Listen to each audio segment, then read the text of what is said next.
హిందీలో సామెత ఉంది, నాచినాయే ఆంగం తేడా అని.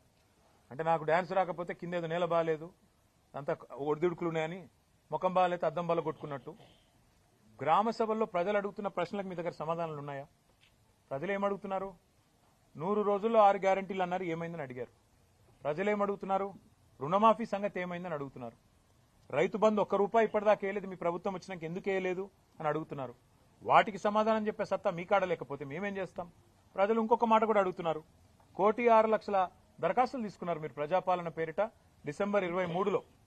ఆ దరఖాస్తులు ఇచ్చినాం కదా, రేషన్ కార్డులకు, రైతు భరోసాకు మళ్ళెందుకు దరఖాస్తు పెట్టాలని అడుగుతున్నారు. ఎవరు తప్పిది? ఆ దరఖాస్తులు ఎక్కడ పోయినాయి? ప్రభుత్వం దగ్గర సమాచారం లేదు. అందుకే ఇవాళ మీరు రాష్ట్ర ప్రభుత్వాన్ని అనేది ఏమంటే, మీరు పరిపాలనలో నిమగ్నం కండి. మీరు ఇతరత్రా కార్యక్రమాలు బంద్ పెట్టి ప్రజలకు మేలు చేసే కార్యక్రమాలు, గ్యారంటీల అమలు, వాటి మీద మీరు దృష్టి పెడితే ఈ నిరసనలు మీకు తప్పుతాయి. లేకపోతే మాత్రం ఇవాళ ఎక్కడన్నా ఒక్క టీఆర్ఎస్ నాయకుడు పాల్గొన్న దాఖలా మీరు చూపెడతారా? ఎక్కడికక్కడ ప్రజలు మరలబడుతున్నారు, టెంట్లు ఊలగొడుతున్నారు.